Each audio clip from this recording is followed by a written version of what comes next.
इतिहास गवाह है, जब महाराणा प्रताप पर संकट आया तो हमने भामाशाह बनकर अपना सर्वस्व न्यौछावर कर दिया। हम वही हैं जिन्होंने टोडरमल के रूप में अपने गुरु गोविंद सिंह के साहिबजादों के लिए आज तक के इतिहास में दुनिया की सबसे महंगी जमीन खरीदकर मानवता को आज तक जीवित रखा है। हम वही हैं जिसने आज भी वीर अभिनंदन के रूप में देश के दुश्मनों के छक्के छुड़ा दिए। हम वही हैं जिसने आदिनाथ की अयोध्या में राम जन्मभूमि की खुदाई में मिले श्रमण संस्कृति के अवशेष छुपाने पर कुछ इसलिए नहीं कहा क्योंकि प्रभु श्री राम हमारे ही हैं।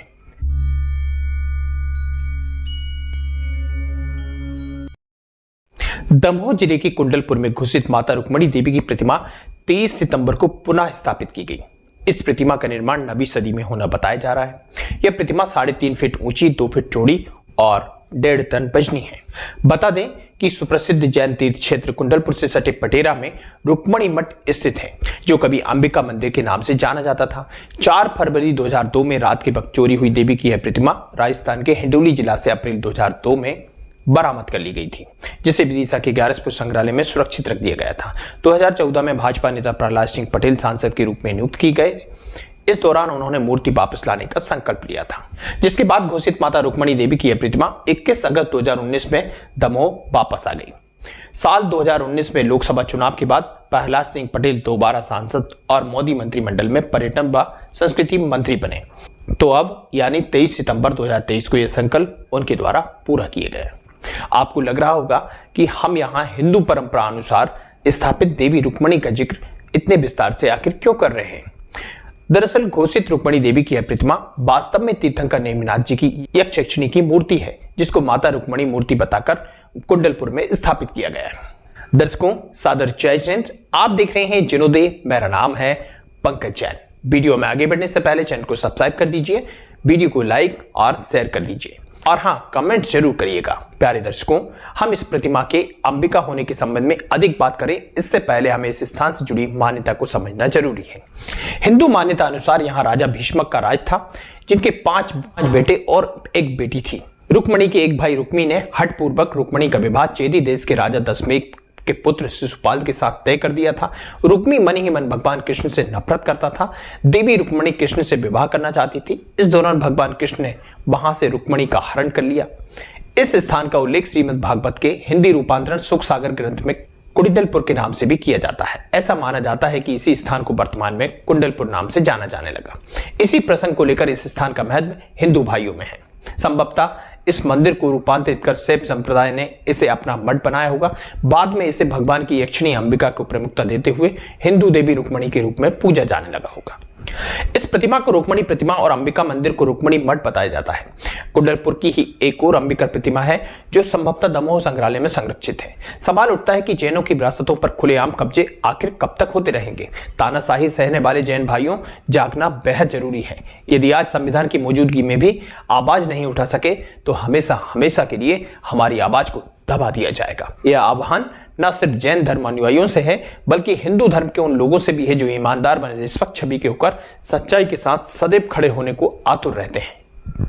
आज देश भर के तमाम राज्यों से जैन धर्मायतनों पर कब्जों की खबरें आ रही हैं, जिसे लेकर संपूर्ण जैन धर्म अनुयायी स्तब्ध हैं। इंदौर में गोमटगिरी हमारा प्राचीन तीर्थ है। यहाँ प्रशासन गुर्जर समाज को जमीन देने के लिए जैनियों पर दबाव बना रहा है। इसी प्रकार भोपाल में आप देखें, हमारे प्राचीन तीर्थ मनुआ भांड टेकरी पर सरकार ने राजपूत समाज को जमीन आवंटित कर दी है। गुजरात में भी गिरनार पर्वत को दत्तात्रेय पर्वत करने के षड्यंत्र पर सरकार ने जो तेजी दिखाई है वह किसी से छुपी नहीं है। वहीं गुजरात के ही पावागढ़ क्षेत्र को देखिए, उसे काली मंदिर बना दिया गया। झारखंड में भाजपा के बाबूलाल मरांडी ने मुख्यमंत्री रहते हुए जैनों के सर्वोच्च तीर्थ क्षेत्र सम्मेद शिखर जी पर विवादित ढांचा बनाकर एक नया संकट पैदा कर दिया। एक बात गौर करिएगा, इन सभी में एक चीज कॉमन है। पिछले कुछ सालों से चरणबद्ध तरीके से जैन तीर्थों पर कब्जे करने का जो पैटर्न सामने आया है वह एक जैसा है।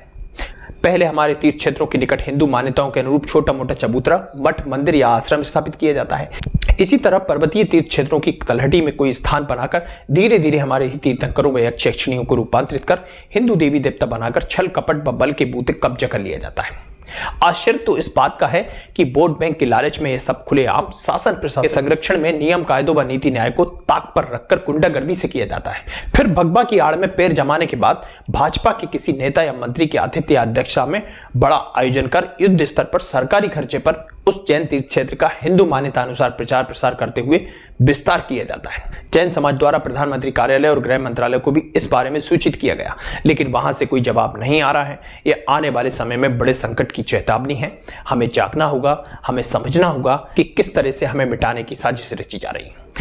अरे धिक्कार है धर्म की आड़ में मायाचारी व गुंडागर्दी कर जैन विरासतों को लूटने और उनका समर्थन करने वाली सरकारों और हिंदू भाइयों पर जो चंद गलत लोगों के साथ खड़े होकर भारतीयों को कलंकित करने में सहभागी बन रहे हैं। हिंदू भाइयों, आपको हमारा साथ इसलिए भी देना चाहिए क्योंकि प्राचीन काल से लेकर आज तक अपने भारत के लिए श्रमण संस्कृति के अनुयायियों का अतुलनीय योगदान रहा है। इतिहास गवाह है, जब महाराणा प्रताप पर संकट आया तो हमने भामाशाह बनकर अपना सर्वस्व न्यौछावर कर दिया। हम वही हैं जिन्होंने टोडरमल के रूप में अपने गुरु गोविंद सिंह के साहिबजादों के लिए आज तक के इतिहास में दुनिया की सबसे महंगी जमीन खरीदकर मानवता को आज तक जीवित रखा है। हम वही हैं जिसने आज भी वीर अभिनंदन के रूप में देश के दुश्मनों के छक्के छोड़ा दिए। हम वही हैं जिसने आदिनाथ की अयोध्या में राम जन्मभूमि की खुदाई में मिले श्रमण संस्कृति के अवशेष छुपाने पर कुछ इसलिए नहीं कहा क्योंकि प्रभु श्री राम हमारे ही हैं। हम वही हैं जिसने सदैव देश को तन मन धन समर्पित कर अपना सर्वस्व न्यौछावर करने में कभी भेदभाव नहीं किया है। फिर आज धर्म की चादर ओढ़कर हमारे ही साथ दगा क्यों किया जा रहा है? आखिर आपके मन में संख्या बल पर तानाशाही की तुच्छ मानसिकता क्यों बलवती होती दिखाई दे रही है? मत करो ऐसा। इतिहास गवाह है, इस धरा पर सैकड़ों धर्म आए और गए, किंतु भारत की मूल श्रमण संस्कृति को मिटाने वालों की काली करतूतों की गवाही आज स्वयं ये धरती उगल रही है। अनेकों आक्रमणों व श्रमण संस्कृति की सनातनता को मिटाने की मनसा से 6-6 महीने होलियां जलाने और मुनियों व श्रावकों को घानी में पैरने, सूलियों पर चढ़ाकर दुनिया का सबसे बड़ा नरसंहार करने के बावजूद भी हम अपने अस्तित्व को बचाकर आज उसी अहिंसा के साथ नियम कायदों से उसी वक्त में जी रहे हैं जिस वक्त अच्छे अच्छे धर्म धुरंधर धर्म की आड़ में प्रभु आदिनाथ, रामकृष्ण और महावीर की भूमि को शर्मसार कर रहे हैं। यदि हमारे साथ खड़े होकर सच्चाई का साथ नहीं दे सकते तो कम से कम इतना तो कर ही सकते हो कि अपने बच्चों को श्रमण संस्कृति की विरासतों से अवगत कराकर उन्हें वर्तमान जैन तीर्थों के बारे में बताएं, जिससे वे भविष्य में सीना तान कर दुराचारियों से यह कह सकें कि यह जैन तीर्थ है। खैर, कहने को बहुत कुछ है। फिलहाल इस वीडियो में आप जानेंगे कि कुंडलपुर के रुक्मणी मठ में पुनर्स्थापित होने वाली देवी रुक्मणी की मूर्ति को आखिर जैन यक्षिणी अंबिका किस आधार पर हम कह रहे हैं। आज स्पष्ट करेंगे कि स्थापित की गई घोषित रुक्मणी देवी की प्रतिमा जैन यक्षिणी अंबिका है या फिर रुक्मणी। सबसे पहले आप इस घोषित रुक्मणी प्रतिमा को ध्यान से देखिए। इसके ऊपर पद्मासन अवस्था में साक्षात तीर्थंकर प्रतिमा उत्कीर्ण है, जो इस बात का सबसे बड़ा सबूत है कि यह जैन संस्कृति की विरासत का ही एक हिस्सा है। और भी तमाम पुख्ता साक्ष्य हैं जो इस बात का समर्थन करते हैं, उन्हें हम वीडियो में आगे समझेंगे। लेकिन इतना सब होने के बाद भी स्थानीय समाज की चुप्पी अपने आप में हैरान कर देने वाली है। आश्चर्यजनक बात तो यह है कि घोषित रुक्मणी प्रतिमा की पुनर्स्थापना पर सुप्रसिद्ध कुंडलपुर क्षेत्र कमेटी के पदाधिकारियों व सदस्यों द्वारा इस अवसर पर निकाली गई शोभा यात्रा का भव्य स्वागत व अभिनंदन किया गया। इतना ही नहीं, इस अवसर पर मिष्ठान एवं पंचमेवा का वितरण भी कमेटी द्वारा किया गया। कमेटी द्वारा जो स्वागत सत्कार किया गया उससे किसी को कोई दिक्कत नहीं है और होना भी नहीं चाहिए। लेकिन विचार करिए, जब ये ज्ञात हो कि घोषित रुक्मणी प्रतिमा साक्षात तीर्थंकर नेमिनाथ प्रभु की यक्ष यक्षिणी की है, तब हमें सत्य को उजागर करने की दिशा में कदम उठाना चाहिए था, या फिर अज्ञानता बस अंबिका देवी को रुक्मणी समझकर जश्न में डूबे लोगों को भ्रम बढ़ाकर उन्हें सत्य से दूर ले जाना था। इतना ही नहीं, फरवरी 2023 में जब तमाम संगठन इस प्रतिमा के लिए ज्ञापन देकर इसे लौटाने की मांग कर रहे थे, उसी वक्त जैन अनुयायियों द्वारा सत्य उद्घाटित कराने के बजाय उल्टा विश्व हिंदू परिषद के साथ मिलकर कलेक्टर को ज्ञापन देकर अपने ही हाथों से सत्य का गला घोट दिया गया। उस वक्त प्रतिमा वापस लाने के प्रयासों में शामिल अंजू खत्री ने मीडिया को बताया था कि हिंदू समाज के ही कुछ लोग जैन समाज को हिंदू समाज से अलग थलग बताकर ये बताने का प्रयास कर रहे हैं कि जैन समाज प्रतिमा को मठ में स्थापित कराने के विरोध में है। उन्होंने उस वक्त कहा था कि ऐसा नहीं है, इसलिए उन तत्वों को सीख देने के लिए आज सकल जैन समाज के प्रमुख लोग भी इस मांग में शामिल हैं और संयुक्त रूप से ज्ञापन दे रहे हैं। हम साथ मिलकर ज्ञापन देने का यहाँ विरोध नहीं कर रहे हैं, लेकिन सच सब कुछ मालूम होना चाहिए था। अब चूंकि कुंडलपुर जो श्रीधर केबली की निर्माण भूमि होने के साथ साथ 1500 वर्ष प्राचीन तीर्थंकर ऋषभदेव अर्थात बड़े बाबा की मूर्ति के लिए जग विख्यात है, ऐसे में सवाल उठता है कि इसका सत्य रुक्मणी के अनुयायियों के सामने लाया जाना चाहिए था या नहीं।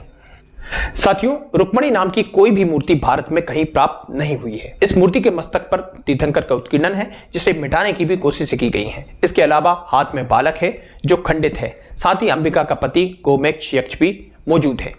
एक तथ्य यह भी है कि रुक्मणी की मूर्ति के साथ जो पुरुष है वह कृष्ण होना चाहिए, पर कृष्ण की पहचान बांसुरी और सिर पर मोर मुकुट दोनों ही प्रतिमा में नहीं दिख रहे हैं। पर किसी भी इतिहास के जानकार से पता करने पर ज्ञात हो जाएगा कि यह निश्चित ही तीर्थंकर नेमिनाथ की यक्षिणी अंबिका व यक्ष गोमेद हैं। इनका वर्णन शास्त्रों में भी प्रचुर मात्रा में मिलता है। और भी ऐसे सैकड़ों प्रमाण हैं जो इस बात की पुष्टि करते हैं। बावजूद इसके शर्मनाक बात तो यह है कि जिम्मेदार पद पर रहते हुए भारत के संस्कृति मंत्री कैसे जानबूझकर जैन यक्षिणी को रुक्मिणी देवी की मूर्ति बता रहे हैं, और जैन समाज भी चुप है। ध्यान रहे, जैनों का गिरनार भी वहां की यक्षिणी देवी अंबिका की मूर्ति के हिंदू घोषित होने पर ही गया था। आज नहीं तो कल बाकी तीर्थ स्थलों के भी यही हाल होंगे। इससे पहले हमें जागृत होने की आवश्यकता है। विचार करना होगा कि कहीं जाने अनजाने हम कुंडलपुर तीर्थ क्षेत्र की सुरक्षा में सेंध तो नहीं लगा रहे हैं। दर्शकों, जैन धर्म में सभी तीर्थंकरों के चिन्ह साथ साथ एक यक्षिणी का अंकन प्राचीन काल से होता रहा है। मुझे समझ नहीं आता कि इसे किस पुरातत्वविद ने किस आधार पर श्री कृष्ण और रुक्मिणी की प्रतिमा घोषित कर दिया। उन्हें पुनः सामने आकर इसके मूर्ति शिल्प लक्षणों का विश्लेषण कर वास्तविकता बताना चाहिए, अन्यथा इसकी पूजा आराधना करने वाली जनता की आस्था के साथ खिलवाड़ होगा। इस प्रतिमा को श्री कृष्ण रुक्मिणी प्रतिमा कैसे मान लिया गया, यह आश्चर्यजनक है। क्योंकि कुंडलपुर परिक्षेत्र का जैन समाज शासन देवी देवताओं की पूजा नहीं करता, इस कारण संभवतः उन्हें कोई आपत्ति इससे नहीं रही होगी कि अन्य समाज किस रूप में इनकी पूजा करता है। लेकिन वास्तविकता सभी के सामने आना चाहिए। बंधुओं, यह प्रतिमा श्री कृष्ण रुक्मिणी की नहीं है, अपितु गोमेद अंबिका की प्रतीत होती है। जहां से यह चोरी हुई थी वह स्थान अंबिका मंदिर भी कहा जाता है। अब सवाल उठता है कि गोमेद अंबिका आखिर है कौन। तो बता दें कि जैन आगम के प्राकृत ग्रंथ तिलोय प्रणति और उसके बाद के हरिवंश पुराण आदि ग्रंथों में 24 तीर्थंकरों के अलग अलग एक एक शासन देव देवी युगल निरूपित हैं। उन्हें यक्ष यक्षिणी भी कहा जाता है। ये यक्ष यक्षी जिनों के सेवक हैं, देव के रूप में संघ की रक्षा करते हैं। जैन प्रतिमा विज्ञान में भी इसका सूक्ष्मता से वर्णन किया गया है। प्राचीन प्रतिमाओं के चिन्ह नहीं पाए जाने पर इन्हीं यक्ष यक्षी को देख पहचान कर ही निर्धारित किया गया और किया जाता है कि यह किस तीर्थंकर की प्रतिमा है। कुंडलपुर के बड़े बाबा के सिंहासन के सिंहों को देखकर पहले इसे भगवान महावीर की प्रतिमा का संदेह हुआ था। कुछ लोग अभी भी यही जानते हैं, किंतु इस प्रतिमा के पाद पीठ पर गोमुख यक्ष और चक्रेश्वरी यक्षी को देखकर ही प्रथम तीर्थंकर ऋषभदेव की प्रतिमा माना गया। इन यक्ष यक्षिणियों के एक या युगल प्रतिमाओं के शिरोभाग पर उनके आराध्य तीर्थंकर की लघु पद्मासन प्रतिमा का अंकन अनिवार्य रूप से होता आया है। नेमिनाथ भगवान की इस यक्षिणी के अंबिका, अंबा, आम्रा, आम्र, कुष्मांडी, कुष्मांडिनी, अंबिका, तारा, गौरी, बजरा आदि नाम मिलते हैं, जिसमें अंबिका नाम सर्वाधिक प्रसिद्ध है। रुक्मिणी मठ को पहले अंबिका मंदिर कहा जाता था। इस मठ मंदिर में अभी भी मूल स्थान पर एक सपरिकर पद्मासन जिन प्रतिमा का खंडित अधोभाग स्थापित है। इसके शेष बचे परिकर में पूर्ण लघु जिन प्रतिमाएं देखी जा सकती हैं। लिहाजा ना तो यह मूर्ति रुक्मिणी की है और ना ही यह मंदिर रुक्मिणी मठ है, बल्कि यह मूर्ति 22वें तीर्थंकर नेमिनाथ के यक्ष यक्षिणी गोमेद अंबिका की है। और यह मठ जो पूर्व में अंबिका मंदिर के नाम से जाना जाता था, वह नेमिनाथ की यक्षिणी अंबिका के नाम से ही प्रसिद्ध रहा होगा। तमाम साक्ष्य और श्री कृष्ण से इस स्थान को संबद्ध कर इसे महाभारत काल तक ले जाना और उनके चचेरे भाई नेमिनाथ प्रभु की यक्ष यक्षिणी से इसका संबंध कोई संयोग नहीं, बल्कि स्वतः ही इसे जैन धर्म से संबद्ध कर रहा है। देवी अंबिका को दुर्गा या रुक्मिणी के रूप में पूजने वालों को सत्य का ज्ञान कराने हेतु स्थानीय जैन अनुयायियों व कुंडलपुर कमेटी को प्रयास करने थे, जो नहीं किए गए। हालांकि इस क्षेत्र पर किसी तरह के दावा आपत्ति की हमारी कोई मंशा नहीं है, किंतु सच सामने लाने की हमारी कोशिश सदैव जारी रहती है। साथियों, जाते जाते चैनल को सब्सक्राइब कर बेल आइकॉन को ऑन कर दीजिए, वीडियो को लाइक और शेयर कर दीजिए, और हाँ, हमें कमेंट्स कर बताइए कि आपका इस बारे में क्या विचार है। आज के लिए बस इतना ही। फिर होगी मुलाकात किसी अन्य वीडियो के साथ। तब तक के लिए सादर जय जयंत।